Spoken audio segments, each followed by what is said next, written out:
जिंदगी में मुश्किलों का आना पार्ट ऑफ लाइफ है, मगर उसे हंसकर गुजार देना आर्ट ऑफ लाइफ है।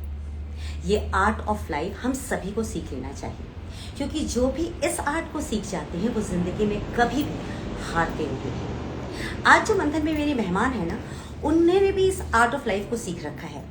और आज आलम ये है कि वो खुद तो हंसती ही हैं, दुनिया को भी हंसाती हैं। दुनिया को सिर्फ हंसाती ही नहीं हैं, उन्हें रोज कुछ नए नए संदेश भी देती हैं। आज मेरे साथ जो शख्सियत हैं, वो आज अकेले नहीं आ रही हमारे बीच में। आज वो अपने साथ किसी को लेकर के आ रही हैं, लेकिन जिन्हें वो लेकर आ रही है ना, वो हिडन है। तो उनके बारे में थोड़ा सा पहले मैं आपको बता दूं कि वो रेडियो मिर्ची में एक बहुत ही जानी मानी आरजे रह चुकी हैं और अभी भी काम करें, लेकिन अब ना वो उनका पोस्ट बढ़ा दिया गया। अब वो हेड ऑफ प्रोग्रामिंग बन चुकी हैं रेडियो मिर्ची जम्मू की। उसके अलावा वो जुम्बा की एक ट्रेंड इंस्ट्रक्टर हैं, वो लोगों को ट्रेन करती हैं। वो कथक की ट्रेंड डांसर हैं, वो राइटर हैं, वो सिंगर हैं, कंटेंट क्रिएटर हैं। मतलब एक ऐसी शख्सियत जिसके पास बहुत सारे आयाम हैं, जिनके माध्यम से वो अपने आप को भी एंटरटेन करती हैं और दुनिया को भी एंटरटेन करती हैं। अच्छा, उनकी एक खास बात और मैंने देखा, वो अपने आप को पता है क्या बुलाती हैं? दी प्रेग्नेंट रेडियो चौकी। और मुझे वो बड़ा इंटरेस्टिंग लगा। तो मुझे लगा कि आज जिनको मैं बुला रही हूँ उनके साथ एक और शख्सियत तो मौजूद ही है उनके साथ, उनके अंदर। तो आज उनसे बात करने में ना बहुत मजा आएगा। उनका नाम है मिर्ची श्वेतिमा। तो चलिए उनको इनवाइट करते हैं, उनसे करते हैं बातें उनकी जिंदगी के बारे में। श्वेतिमा जी, ये भेजा मैंने आपको। सब लोगों को hello hello, welcome. Hi, thank you so much इतनी लवली इंट्रोडक्शन के लिए स्पेशली। Oh thank you. असल में आपका इंट्रोडक्शन इतना सारा था, मुझे लगा कि मैं उसमें से कुछ हिस्से ही उठा लूं, कम से कम कुछ ऐसी चीजें बता दूं आपके बारे में। और बाकी तो आपकी पर्सनालिटी, आपका ऑरा जो है वो लोगों को बता ही देगा कि आप क्या क्या करती हैं और कैसी हैं। अच्छा, वो जो नन्हे साहब इस वक्त आपके साथ में हैं, वो परेशान तो नहीं होंगे ना आज मुझसे? I hope not. आपको जरा सी भी दिक्कत हो तो मुझे प्लीज बता दीजिएगा, क्योंकि वैसे डेफिनेटली। भी मैं थैंकफुल हूँ कि आप इस स्थिति में भी आप आज प्रोग्राम करने के लिए आपने मुझे हामी भरी है। मेरे लिए इससे अच्छी बात क्या हो सकती है। आई आज मैं एक थिंक हम लोग जो वर्किंग वुमेन है ना, हम लोगों में वो जुनून हमेशा रहता है। आई सिचुएशन कोई भी, we are all ready to work any time of the day. Yes yes so right. और सबसे बड़ी बात ये है कि आप मम्मी मम्मी बनने वाली हैं, तो मम्मी की जिम्मेदारियां थोड़ी और बढ़ जाती है ना। अब आपको बहुत केयरफुल रहना पड़ता है। तो इसीलिए अगर जरा से भी आपको दिक्कत हो तो मुझे प्लीज बताइएगा, हम फाइंड अप कर लेंगे उसी वक्त। ठीक है डेफिनेटली। ना? या अच्छा, मुझे एक बात बताइए, आप जिंदगी के बहुत खूबसूरत मोड़ पर हैं इस वक्त। मतलब आपको मुझे मुझे आपसे बात करते टाइम ना गूज बम्स होते हैं, क्योंकि मुझे ऐसा होता है ये लाइफ में ना हर लड़की के लिए एक बहुत ही खूबसूरत सा हिस्सा होता है, जब वो माँ बनने वाला प्रोसेस होता है। तो ये जो आपका समय है, ये आपका फेज आपके लिए कैसा है? क्योंकि हम मीडिया वालों को ना थोड़ी सी एक दिक्कत होती है। जो जो टेलीविजन पे आते हैं, जो फिल्मों में आते हैं, वो कोशिश करते हैं कि वो अपनी ना प्रेगनेंसी को डिले कर दें, क्योंकि उन्हें डर होता है कि उनका करियर खत्म हो जाएगा। पर मैं आपसे जानना चाहती हूँ कि आपको ये फेज कैसा लग रहा है? I think you are very right. Initially मतलब मुझे जब पता चला that I have stepped into a new phase of life, मुझे इतनी ज्यादा एंजाइटी होती थी ना।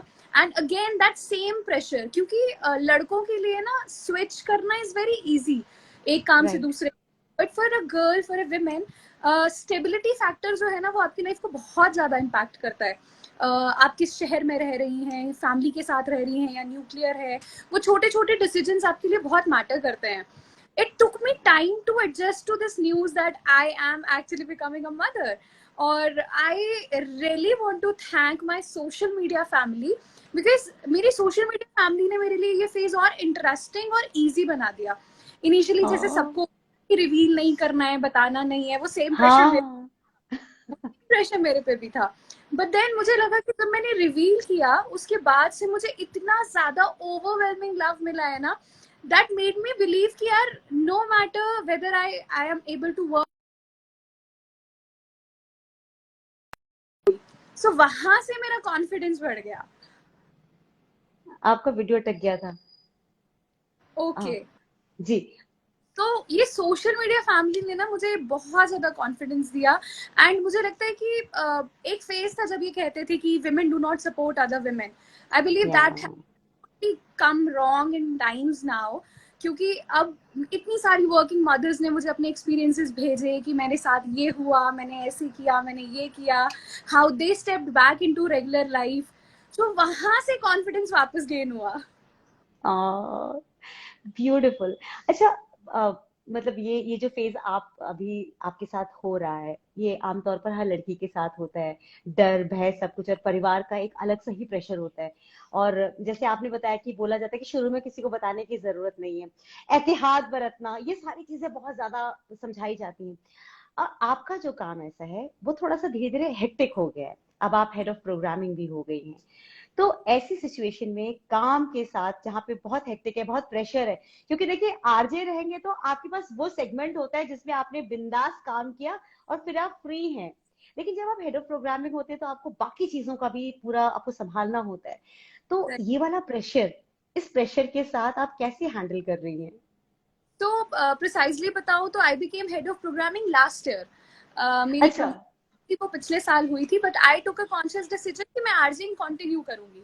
और उस दौरान when I got to know about my pregnancy, then I had to take this strong decision कि नहीं, मुझे आर्जिंग से बैकफुट करना पड़ेगा, बिकॉज दोनों काम बैलेंस कर पाना was getting actually very difficult. और बहुत बेसिक एक्चुअली जो क्रेजी लोग होते हैं ना, लाइक हमारे लिए काम इतना इम्पोर्टेंट हो जाता है कि हम हेल्थ को प्रायोरिटी देना भूल जाते हैं। But right. After particular time you start feeling कि नहीं यार, इससे ज्यादा तुम अपनी बॉडी को स्ट्रेच नहीं कर सकते। हाँ। And I really want to thank my colleagues, my bosses. उन्होंने मेरे को बोला कि बस कर, अब ब्रेक ले, इट्स ओके, थिंग्स हाँ। हम चीजों को ना छोड़ नहीं पाते, और जब तक छोड़ेंगे आगे पीछे खींचेगा, आगे नहीं जाने देगा। आप बिल्कुल ठीक कह रही हैं। और स्पेशली आपका जो एक एक प्रोफाइल रहा है आरजे का, आरजे में आप लोगों से कनेक्टेड रहते हैं, और मुझे लगता है कि जो आपका पैशन होता है, उसके प्रति जो दीवानगी होती है, उससे अगर कहा जाए कि आपको अपने आप को कट ऑफ करना है, ऐसा लगता है शरीर का एक हिस्सा काट दिया गया। तो आपको ऐसा ही लगा होगा ना? मैंने जिस दिन अपना लास्ट रेडियो शो किया था, पहले तो मतलब पूरे शहर में हंगामा हो गया कि श्वेतिमा रेडियो छोड़ रही है। इसलिए मैं रेडियो नहीं छोड़ रही, मैं फिलहाल शो से बैक आउट कर रही हूँ, बिकॉज मेरे लिए दोनों चीजें बैलेंस करना बहुत मुश्किल है। एंड लाइक यू सेड कि आपका एक पर्टिकुलर सेगमेंट है, like I used to do the morning show. तो मॉर्निंग शो के लिए सेम टाइम पे कुछ भी हो जाए ऑफिस पहुंचना ही पहुंचना है। But then after a time आपकी बॉडी अलाउ नहीं करती कि आप अपने आप को इतना ओवर स्ट्रेच करो। तो हाँ। Then you have to take certain calls. अच्छा, कैसा लग रहा था उस वक्त आपको जब आपने ये डिसीजन लिया था? मन को क्या क्या कह के समझाया आपने, क्योंकि मुझे लगता है बहुत मुश्किल काम है ये। बहुत ज्यादा, लाइक यू ऑलरेडी मेंशन कि जिस चीज के लिए आप पैशनेट होते हो वहां से स्टेप बैक करना बहुत मुश्किल है। But all thanks to I believe social media platforms हैं, पॉडकास्ट हैं, तो रेडियो पे रहना और उसके अलावा अपनी लाइफ में वो चीज़ों को इनकलकेट करके रखना, वो शायद मेरे लिए थोड़ा सा चीज़ों को आसान कर गया। सोशल मीडिया पे मैं लाइव आती हूँ या बीच में वीडियोस पोस्ट करती रहती हूँ, सो आइडियली होता ही है कि आप क्रिएटिव माइंड है, आपको अपनी हाँ। क्रिएटिविटी डालोगे नहीं, वो अंदर परेशान करेगी। तो प्लेटफॉर्म माइट हैव, और जो लोग ये कह रहे हैं कि पता नहीं आप रेडियो पे वापस आओगे या नहीं, तो I don't know whether I will come back और not. But yes I have, मतलब being the head of programming for Jammu, I always have this privilege, मैं कभी भी वापस आ सकती हूँ। Yes, we want you back. पता है, आपकी आपकी आवाज इतनी प्यारी है कि लोग बीच में कमेंट भी कर रहे थे कि they are in love with your voice. और सच में मैंने भी जब आपको फोन पर पहली बार सुना था तो मुझे बहुत चौपी सी वॉइस लगी थी। मुझे लगा था यही वो वॉइस है, अगर सुबह सुबह सुन लो ना तो दिन बन जाएगा। और मुझे लगता है कि जम्मू के लोग इसलिए आपके दीवाने हैं, उनका दिन आप रोज बना देती होंगी। मे बी, या क्योंकि मुझे लगता है यार, हम किसी को कुछ नहीं दे सकते, we can not give anything to anyone except a smile. And कई बार जब आप डिस्ट्रेस में रह के भी स्माइल कर देते हैं ना, वो किसी के लिए इतना बड़ा फैक्टर बन जाता है, it actually changes a persons day. तो मेरी लाइफ की सब या things अगर है, तो वो शायद वो छोटी छोटी स्माइल्स हैं जो मैं हर रोज रेडियो पे बांट पाती थी। अच्छा, कोई ऐसी चीज जो आप बहुत मिस करती हो रेडियो का, जैसे आपके फैंस का प्यार, लाइव मिलना, मतलब क्या मिस करती हैं आप सबसे ज्यादा? आई थिंक वो जो मॉर्निंग कन्वर्सेशंस होती थी ना, हाँ रैंडम पे।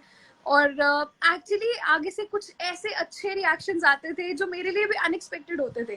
वो चीजें बहुत मिस करती हूँ। वो जो लाइव कनेक्ट होता था ना, वो चीज मिसिंग है। हाँ। और देखिए ना, लोग भी आपको मिस करते हैं, they are writing Alia Katoch और बहुत सारे ऐसे लोग गए, मिस यू दीदू, मिस यू दीदी, सब लोग आपको ऐसे लिख के भेज रहे हैं। इट्स सो स्वीट कि लोग आपसे कितना प्यार करते हैं, आपकी आवाज से, आपके आपके जिस तरीके से आप प्रेजेंट करती हैं अपने प्रोग्राम को। और मुझे लगता है कि एक आरजे के लिए, एक कलाकार के लिए ये सबसे बड़ी कमाई है कि जब ट्रू। आप उस जगह पे नहीं है और लोग आपको एक दीवानगी की हद तक प्यार करें, राइट? दैट्स अच्छा, राइट। एक ना, एक थोड़ा सा, हाँ बताइए ना। कल ही इनफैक्ट ऐसे हुआ, हाँ फेलो एक और रेडियो स्टेशन है, उनके आरजे ने अपना एक लाइव सेशन लिया था। एंड हाँ। उनके लाइव पे मेरे को, मेरे यूजर मतलब कुछ लोग जो मुझे प्यार करते हैं, वो उनके सेशन पे लिख रहे हैं कि आप बहुत अच्छा काम कर रहे हैं, but we still miss Fatima di. और ओह! आरजे, उन्होंने मुझे वो स्क्रीनशॉट लेके भेजा कि फातिमा देख ले, तेरे को आज भी लोग प्यार करते हैं। So sweet, so sweet. अच्छा, एक क्रिटिकल क्वेश्चन पूछूंगी। आपने चूंकि जैसे बताया कि आरजे को लिख के भेज रहे थे स्क्रीनशॉट पे कि वो आपको मिस करते हैं, आपके अपने शो में जो आपका टाइम था, जो आप शो करती थी, उसे आप किसी और को होस्ट करते हुए देखकर, सुनकर, आप कभी क्या जजमेंटल होती हैं, या कोई आपका इमोशनल कॉर्ड खनखनाता है, बचता है, कुछ होता है आपको? फ्रैंकली क्योंकि मेरी पोजीशन ऐसी है जहाँ पे मेरे को उनका हैंड हेल्ड करके उनको हेल्प करना है टू ग्रो, तो hmm. Definitely I listen to their shows as a critic. और उनको पता है, मतलब the girl who is doing the morning show, she very well knows कि प्रतिमा दी ने अगर शो सुना तो क्लास लगेगी। तो और वो कॉन्शियस डिसीजंस कहीं ना कहीं, हाँ मतलब लगता है कि नहीं यार, इसमें ये मिसिंग है, इसमें ये अच्छा हो सकता था, इसमें ये फ्लेवर होना चाहिए था। बट देन हाँ। I have to accept this fact कि हर किसी का काम करने का तरीका अलग है। एंड हम्म। हर किसी के ओपिनियंस अलग हैं, चीजों को देखने का नजरिया अलग है। तो वो डेफिनेटली अलग होगा। She can not be me, I can not be her. So she is good, right. She is better than me in many ways, and maybe I am in many ways. You have to accept. और आपने सच में बहुत खुले दिल से चीजों को accept करी। ये बहुत एक ना, मतलब जो बहुत ग्रोन अप होते हैं ना, जो इमोशनली मेंटली ग्रोन अप होते हैं, सिर्फ वो ही ऐसा कह सकते हैं। अदरवाइज बहुत एक प्रॉब्लम होती है कि आपकी पोजीशन, आपकी चीज, वो एक तरह से आपका था शो, तो उसे उसे हाथ से जाते हुए देखना, बेशक वो आपका कॉन्शियस डिसीजन था, पर वो होता है। You feel the pain. हाँ। अच्छा, आप कथक की ट्रेन डांसर हैं, जुम्बा की इंस्ट्रक्टर हैं, सिंगर हैं, फिर कंटेंट लिखती हैं, बहुत सारे आपके आपके बहुत सारे आयाम हैं जो मैंने एक्सप्लोर किया आपके बारे में। फिर आरजे बनने का जो कॉन्शियस डिसीजन आपका था, ऐसा क्या अट्रैक्ट किया आरजे ने कि आपने बोला मैं RJ बनूंगी? Actually, becoming an RJ was a coincidence in my life. अरे। बचपन की मेरी पर्सनालिटी मेरे पेरेंट्स ने कुछ ऐसे ग्रूम की कि हर जगह पार्टिसिपेट करो। और माय हाँ फादर टू से वन थिंग कि जब तक ट्राई नहीं करोगे तो पता कैसे चलेगा कि कर पाते हो या नहीं कर पाओगे। हाँ तो वो फैक्टर ना बचपन से मुझ में इनकलकेट किया गया कि सब कुछ ट्राई करो, स्पोर्ट्स भी, सिंगिंग भी, डांसिंग भी। एंड आई हाँ। एक्चुअली रियलाइज कि मतलब मैं ऐसी हूँ जो बहुत जल्दी ना, वो कहते हैं ना, क्रिएटिव लोग ना एक जगह टिक नहीं सकते, उनको कुछ नया नया नया नया चाहिए। तो मेरी लाइफ में वही हाँ। रहा कि एक टाइम पे सिंगिंग में मैं पागल हो गई थी, फिर then dancing became my passion. And gradually I realize, जो मैं काफी जगह पे लिखती भी हूँ, that I am a singer by heart, a dancer by passion, engineer by education, और आरजे थी बाय लक बोल लो या डेस्टिनी बोल लो। डेस्टिनी मैं इसलिए कहती हूँ क्योंकि मैंने कभी नहीं सोचा था that I become an RJ. I am a BTech and MTech in computer sciences. उसके बाद मैं बहुत माय गॉड। फील्ड में जा चुकी थी, but then maybe my destiny had to bring me here. And जब हायरिंग हो गई तब भी नहीं रियलाइज हुआ कि क्या बनने जा रही हूँ। बट हाँ once I went on air in Jammu, और जब लोगों से हाँ। बात करने लगी, उनसे कनेक्ट करने लगी, अपने सिंगिंग का टैलेंट, राइटिंग का शौक, शायरी पढ़ने का शौक, वो सारे शौक ना एक जगह पे मेरे को इकट्ठे होते नजर आने लगे। And that made me believe कि यार वाओ, मतलब तुम बचपन से एक जो ख्वाब देखते हो ना कि यार मुझे सब कुछ करना है, वो सब मुझे एक प्लेटफॉर्म पे, एक प्लेटर पे सजा हुआ मिला। व्हाट एल्स वुड यस, बिल्कुल सही कहा आपने, बिल्कुल सही कहा, मैं इस बात को अग्री करती हूँ। अच्छा, जैसे कि अभी आप ये सारी बातें मुझे बता रही थी, तो मुझे ये लगा कि जो इंजीनियर्स होते हैं ना, वो एक इंजीनियरिंग छोड़ करके ना सब कुछ कर लेते हैं। यू, मुझे तो दैट्स सो राइट। क्योंकि शायद ना इंजीनियर्स को हर प्रॉब्लम में सॉल्यूशन ढूंढना सिखाया जाता है। तो हाँ वो माइंड एक्चुअली, कोई भी डिग्री अगर आप करते हो तो डिग्री में हाँ एक्चुअली मोटिव क्या है, is to train your mind to actually work on it. वो शायद हाँ, इसलिए engineers are good with everything, क्योंकि उनको पता है कि जुगाड़ करके ही करना है, पर करना है। करना है। अच्छा, आपका आइडल कोई है? मेरे पापा, वाह। आई थिंक, अच्छा, क्यों पापा ही क्यों? him, he is somebody, so one, he is in education department. Second, उन्होंने मुझे कभी मेरी गलतियों पे डांटा नहीं। उन्होंने मेरी गलतियों पे मुझे उसके एंगल समझाए कि तुमने जो किया वो तुमने ये किया, अब इस सिचुएशन में ऐसा करती तो ये बेटर था, या ऐसा करती तो ये बेटर था। तो वो ओपिनियन बिल्डिंग जो थी मेरी बहुत छोटी एज में शुरू हुई। एंड सेकेंड, आई बिलीव जो मैंने उनसे सबसे ज्यादा सीखा, दैट वाज एम्पैथी, दूसरों को लेकर। आज भी पापा को सबसे स्ट्रिक्ट टीचर्स में काउंट किया जाता है। मैं उनके पुराने जितने स्टूडेंट्स से मिलती हूँ, सब कहते हैं कि सर से बड़ी मार खाई है, बड़ी मार खाई है। But they love the way he has treated them. And I think ये चीज समझना बहुत जरूरी है कि किसी के लिए अच्छा करने की कोशिश में अगर आप थोड़ा हार्ड भी, हार्श भी हो जाते हैं, दैट्स ओके। बट योर आपके जो इंटेंशंस हैं, they have to be very pure. Yes, so बिल्कुल। मतलब आज भी मुझे ऐसा लगता है कि there is so much I need to learn from him. मैं इतने सालों में तो सीखती आई हूँ, बट आज भी there is so much depth in him that I really wish to explore. तो मुझे उनके अलावा ना कोई नजर नहीं आता कि जिससे मुझे सीखना, मतलब ऑब्वियसली हम लाइफ में सबसे सीखते हैं, आप चाहे हाँ, छोटे से मिले, से मिले, बट एक परफेक्ट आइडल, इफ यू से, it will always be my father. पता है क्या, अगर आपने ये बारीकियां पापा से सीखी है तो मुझे लगता है you are going to be a fabulous mother, a fabulous mother, सच्ची में। क्योंकि जो चीज आप इनहेरिट करके लाई हैं वो बहुत मुश्किल है। मुझे लगता है कि सबसे आसान लगता है कि बच्चों को दो थप्पड़ लगाओ और उनकी गलती उनको थप्पड़ से सिखाओ, मगर ट्रू। आपका जो तरीका है वो it's going to be different and it will be very brilliant. मुझे लगता है जो आपका बच्चा है ना, वो उससे मिलना होगा मुझे। उससे पूछना होगा कि उसका टाइम कैसे गुजरा है। Well, I will wait for that. अच्छा, आपका कोई आरजी भी है जो आपका बहुत फेवरेट सा हो, जिसको देख के आपको लगता हो यस ये है मस्त वाला आरजी?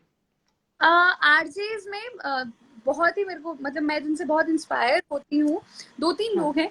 एक मिर्ची के ही आरजे हैं, मीर, कोलकाता के हैं वो अच्छा। जिस तरह से लोगों से कनेक्ट करते हैं ना, मैं बहुत हैरान होती हूँ कि कोई इतना कैसे किसी को समझ सकता है। उनका वो जो उनका एस्पेक्ट है ना, वो बहुत ब्यूटीफुल है। मैं उनसे सिर्फ एक बार मिल पाई थी, और वो भी 5 मिनट के लिए। बट वो 5 मिनट पे, मतलब he inspired me like anything. Second, हमारी अहमदाबाद में एक आरजे हुआ करती थी, एकता। अ, अच्छा। एकता इन लव करके उनका इंस्टा हैंडल है। वो इतनी छोटी बातों को इतना खूबसूरत बना देती है ना, बंदा सोचने पे मजबूर हो जाता है कि यार ये कैसे कैसे कह दिया इन्होंने। एंड देन देयर इज विशिष्ट, वो कहानियां सुनाते हैं। और अच्छा। ये तीन लोग मेजरली मुझे ना बहुत पसंद आते हैं, शायद क्योंकि ये लाइफ से इंस्पायर्ड बातें करते हैं। एंड हम्म। वो एंगल मुझे बहुत टच करता है, क्योंकि मुझे लगता है आज के टाइम में ना हम इतना कॉम्प्लिकेट कर चुके हैं अपने आसपास सब कुछ, कि लाइफ की सादगी को जीना भूल गए हैं। ये भूल गए हैं कि लाइफ सिंपल कितनी खूबसूरत थी। वो सही। बचपन में 5 रुपए में कितना कुछ खाया करते थे, कितनी मस्ती किया करते थे, जितनी यस। मस्ती थी, but there used to be कोई ना कोई तरीका। अब when I listen to the cases की डिप्रेशन है, एंजाइटी है, छोटे बच्चे सुसाइड्स अटेम्प्ट कर रहे हैं, yes. The only thing I feel is missing वो सादगी को समझना जिंदगी की। कि ठीक है, कॉम्प्लिकेशंस तो हैं, बट वो या। कॉम्प्लिकेशन को थोड़ी देर के लिए फिल्टर लगा दो अगर, तो इतनी खूबसूरत है जिंदगी, इतनी छोटे छोटे लम्हों में। मतलब हम भूल गए हैं कि यार फैमिली के साथ बैठ के टीवी देखना क्या होता है। हाँ, भूल गए हैं कि रात को बिल्कुल। इकट्ठे बैठ के डिनर करना क्या होता है। वो डिनर में जो गॉसिप्स चलती थी, एक दूसरे का मजाक चलता था। अब मजाक भी लोगों को ईगो लगने लग जाता है। हाँ तो वो छोटी छोटी चीजें have gone missing from our life which I believe should come back. जरूर आएगा, अगर इस तरह से एफर्ट्स डालते रहेंगे ना, जैसे रेडियो के माध्यम से, टेलीविजन के माध्यम से, अगर ये बातें रोज रोज बोली जाए, तो मुझे लगता है कि शायद लोगों को, ऐसा नहीं है कि लोग चाहते नहीं है, लोगों ने असल में तवज्जो देना बंद कर दिया इन बातों के ऊपर, राइट राइट। है ना। एक बार तवज्जो देना शुरू हो जाएगा, मुझे लगता है कि ये चीजें ना उनको बतानी पड़ती है, सबके अंदर होता है, लेकिन अगर उन्हें बताइए ना, तो उसे फिर वो कोशिश करते हैं और फिर उसको अपनी लाइफ में लाते भी हैं। ट्रू। आपके आपका सबसे बड़ा ड्रीम क्या है? एज सच कोई बहुत बड़े ड्रीम्स नहीं है मेरे, मतलब मैं ऐसी लड़की हूँ जो छोटे छोटे मोमेंट्स को जीने में बिलीव करती है। मेरे लिए वही जैसे मैंने कहा कि साथ बैठ के सब खाना खा रहे हैं, दैट इज हैप्पीनेस। हाँ हाँ ये बारिश में घूमने जाना इज हैप्पीनेस। बहुत हाँ। छोटी छोटी, कोई बड़े सपने देखे ही नहीं कभी। हाँ ये है कि जो सपना शायद मैंने देखा था सबसे बड़ा, वो ऑलरेडी पूरा हो चुका है। आई वॉज वेरी अरे स्मॉल। माधुरी दीक्षित को, हाँ माधुरी दीक्षित से मिलना इज माई ड्रीम। अरे वाह, अरे वाह, ये जल्दी पूरा हो जाएगा। होपफुली। मैं बहुत छोटी थी हाँ तो ना, जैसे अवार्ड फंक्शंस होते हैं और माधुरी की परफॉर्मेंस चल रही थी, तो I remember looking at her and somewhere imagining my self कि कभी मेरा भी ऐसा दिन आएगा कि इतनी बड़ी स्टेज होगी, इतनी सारी ऑडियंस होगी और सब मुझे देखेंगे, मुझे अप्रिशिएट करेंगे। वो मोमेंट मेरी लाइफ में एक बार पूरा हुआ। एक बार 2009 में, that was my first national youth festival, हाँ कुरुक्षेत्र। और कुरुक्षेत्र यूनिवर्सिटी का ऑडिटोरियम बहुत ब्यूटीफुल है। और मेरी एंट्री क्या थी कि मैं फेरी हूँ और मैं एक हाँ। ऐसे प्लांट सा कुछ बेस बनाया था, मुझे उससे अंगड़ाई लेके उठना था और ऑडियंस को देखना था। That moment I can never explain, क्योंकि जैसे मैं अंगड़ाई लेके की तरफ देखा, पैक था पूरा हॉल, एंड दैट वाज वाह। एग्जैक्टली जो मैंने माधुरी के टाइम देखी थी कि Madhuri was on stage and there are thousands of people looking at her and I was like wow. और ब्यूटीफुल। टाइम मैं आरजे बन चुकी थी। जम्मू में हम लोगों ने परमीश वर्मा का कॉन्सर्ट करवाया था and I hmm. Believe that very big shows we did in Jammu. और जब मैं स्टेज पे थी, मुझे लिटरली वहां से बाउंसर्स निकाल के लेके गए थे because I was all crowded bye fans. तो वो वाह। Was so beautiful. मतलब मैं 2 मिनट के लिए डर भी गई थी कि यहाँ पे क्या हो रहा है। They were all coming to me for pictures, to talk to me, क्योंकि उस टाइम तक आई गुड लव जम्मू में। सो मुझे लगता है कि वो जो मैंने ब्लड सा बचपन में ड्रीम देखा था, वो कहीं ना कहीं पूरा हो चुका है। एंड अब there is lot more to explore, god knows what. बहुत खूबसूरत, पता है बहुत कम लोग ऐसे होते हैं जो भगवान की दी हुई इन छोटी छोटी चीजों को याद रखते हैं। एंड ये बहुत लवली मेमोरी, और जो आपके अंदर वो भगवान को थैंकफुलनेस है ना, भगवान को करने के लिए, that is something which will really help you out in your life forever. क्योंकि हम लोग ना ग्रैटिट्यूड शो नहीं करते, and you have that. Beautiful. मतलब Shwetima ji, you are a fabulous human being, I am so glad to have you on my show. Thank you. अच्छा, एक बात मुझे और बताइएगा, श्वेतिमा अपनी नजरों में कौन है और कैसी है? मैं हमेशा कहती हूँ कि आई am a girl next door. कभी भी आपकी लाइफ में कोई टेंशन है, प्रॉब्लम है, कुछ शेयर करना है, समझ नहीं आ रहा किससे बात करें, और एक्चुअली आजकल मोस्टली ऐसा होता है कि हम ना, हाँ। अगर अपना बचपन रिकॉल करूं तो मेरी लाइफ मासी या बुआ, they used to be my closest ones. Yeah. ही वाली जनरेशन में वो भी गैप्स बन चुके हैं, आई डोंट नो व्हाई। तो आई ऑलवेज से, ये मैं अपने शोज पे भी बोलती हूँ, सोशल मीडिया पे भी बोलती हूँ, कि जब आपको लगे ना कि आपके पास कोई नहीं है, trust me I will be there. और कई बार नहीं, आई थिंक मोस्टली ना हमें कोई चाहिए होता है जो हमारी बात सुन ले और हमें सुन जज। ले। तो yes. I that one person who will never जज you for anything, who will just patiently listen to you. अगर मेरे दिल में या कोई ओपिनियन होगा आपके लिए, आई शेयर, और otherwise I be just silent. बस सुनूंगी मैं आराम से, और मेकिंग द अदर पर्सन कि यार तुमने जो सुनाया ना, वो बिल्कुल ऐसे तिजोरी में बंद हो गया, टेंशन मत लो। सो That- स्वीट। अच्छा, कोई रिग्रेट है क्या आपको लाइफ में? कई बार लगता है। मेरे जब मैं कथक सीखती थी, मैंने बीटेक के हम्म दौरान है, उससे पहले नहीं सीखा था। हम्म तो टचवुड मैंने बहुत अच्छे से सीखा, बट बहुत जल्दी जल्दी सीखा। क्योंकि मुझे डायरेक्टली परफॉर्मेंस के लिए तैयार किया गया, rather training me with the very छोटे छोटे बेसिक। तो मतलब शायद पागलपन था, मेहनत थी, तो मैंने नेशनल्स भी जीता एक बार। और मेरे फ्रेंड्स थे ना, they are doing so well Kathak की दुनिया में। मेरे कुछ फ्रेंड्स हैं जो इस वक्त बॉम्बे में बहुत अच्छी कोरियोग्राफीज कर रहे हैं, एक्टर्स को ट्रेन कर रहे हैं, मूवीज के लिए कोरियोग्राफ कर रहे हैं। उनको देख के आई समटाइम्स फील जेलस, यार काश डांस परस्यू किया होता, because I believe dance somewhere, dance is something that keeps me happy from inside. तो वो रिग्रेट तो नहीं है प्रिसाइजली, मे बी जहाँ वो कहते हैं ना, जिसको जहाँ जिस मोमेंट पे होना है वो वही है। तो maybe I was meant to shape certain life, maybe I was meant to explore jump different angle, अपने ही शहर को एक नए नजरिए से देखना था, अपने लोगों के साथ और वक्त बिताना था, मॉम डैड के पास रहना था। तो बहुत से फैक्टर्स हैं दैट एक्चुअली ना impact your decision. But then देर नहीं हुई है, maybe I can start dancing. Yes, बिल्कुल बिल्कुल। अच्छा, अगर आप आरजे नहीं होती तो और क्या सोच सकती हैं कि आप क्या होती? कथक डांसर ही होती क्या? डांस परस्यू करती हूँ। है ना, वही करती हैं आप। ये भी अच्छी बात है। अच्छा, कभी लाइफ में जब बहुत कमजोर पल आता है, हर किसी की लाइफ में आता है, कोई ना कोई पल ऐसा होता है, 100 में से एक दिन ऐसा होता है जब वो कमजोर दिन होता है हमारा, उस पल में आप खुद को कैसे मोटिवेट करती हैं? I always speak to people I trust, क्योंकि एक्चुअली जब ऐसा टाइम आता है ना, आप समझ नहीं पाते हो कि उस सिचुएशन से निकलना कैसे है। And again this is one thing I have learn from my father. वो हमेशा कहते हैं कि यार तुम्हारी जिंदगी में हमेशा कोई ना कोई होगा जो हैंड हेल्ड करके तुम्हें ना वो दलदल से निकालेगा। You just need to share that with someone. तो इधर it's my father, it's situations पे डिपेंड मैं किससे उस टाइम पे बात करूंगी। But yes, I do have few people I always trust, and इतना अब जिन पे go for that dark phase who will always help you to come out। तो खुद को मोटिवेट करना इज वन एंगल जो कहीं कहीं पे हेल्प कर जाता है, but when actually you are into a very dark zone, you need somebody to bring you out from there. Yes, I too believe on this.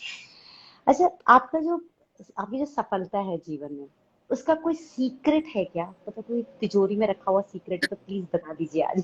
आई मेहनत, मतलब मैंने दिन नहीं देखा है, रात नहीं देखी है, चाहे जब डांस करती थी तब, या जब आरजेइंग शुरू जी।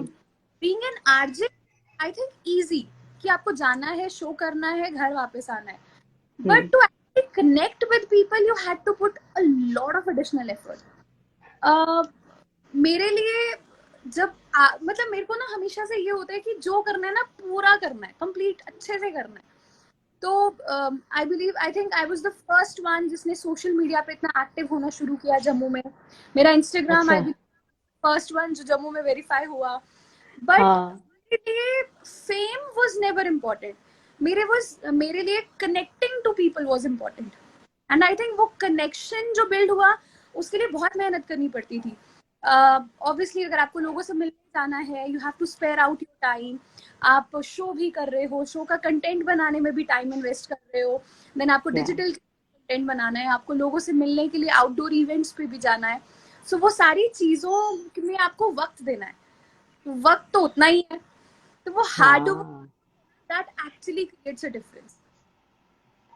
अभी बहुत से fame has become very easy, क्योंकि यहाँ पे क्या वायरल हो जाएगा you never know. But they do not realize कि फेम बहुत शॉर्ट लिव्ड है, आज है कल नहीं। So all you have to do is just keep doing the work you are doing and just stay consistent with it.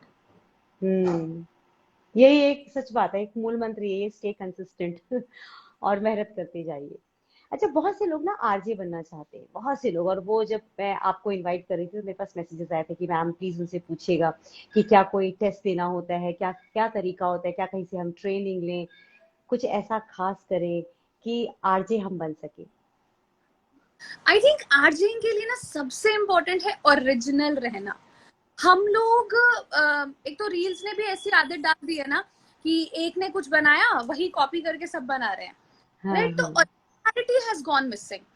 और जब तक आप ओरिजिनल नहीं हो, आप हर रोज नई चीज नहीं कर सकते। अब Right. रेडियो एक ऐसी दुनिया है जहाँ पे अगर आपको 4 घंटे का शो करना है, आपको 4 घंटे के लिए कितना कंटेंट हर रोज चाहिए, इमेजिन। Yes. हर रोज उतना कंटेंट क्रिएट करने के लिए आपको लोगों से हटके पे फोकस कर, Hmm. आपकी ओरिजिनलिटी खत्म नहीं होनी चाहिए, क्योंकि अगर आप वही कर रहे हो जो कोई और कर रहा है, तो why will people follow you. Very true. अगर हम बॉलीवुड इंडस्ट्री में भी देखें तो ठीक है, बहुत से एक्टर्स हैं, बट हम उनको ज्यादा अडोर करते हैं जो अपनी ओरिजिनलिटी की वजह से सामने आए हैं, लाइक नवाजुद्दीन सिद्दीकी, इरफान। ये हाँ. लोग ऐसे लोग थे जिनकी originality is like at par. So radio jockey बनने के लिए सबसे बड़ा मूल मंत्र, just stay original, just be who you are. जब आप कंटेंट लिख रहे हो या आपकी ओवरऑल पर्सनालिटी में समझ आ जाता है, आपको ना कोई देख के बोल सकता है कि यार ये बंदा कुछ अलग है, हटके है। हाँ, वो सबसे बिल्कुल. Important. And definitely second, station पे वैकेंसी होनी चाहिए। जब भी हाँ, वैकेंसी, जो भी रेडियो चैनल है, they always publish it on their social medias, on their websites. So keep get in touch with them. बेहतर होगा अगर आप कहीं इंटर्नशिप के लिए अप्लाई कर सकते हैं, क्योंकि इंटर्नशिप में आपको थोड़ा बहुत एक्सपीरियंस पहले मिल जाता है, सो जी. That can groom you to become an RJ. Lovely.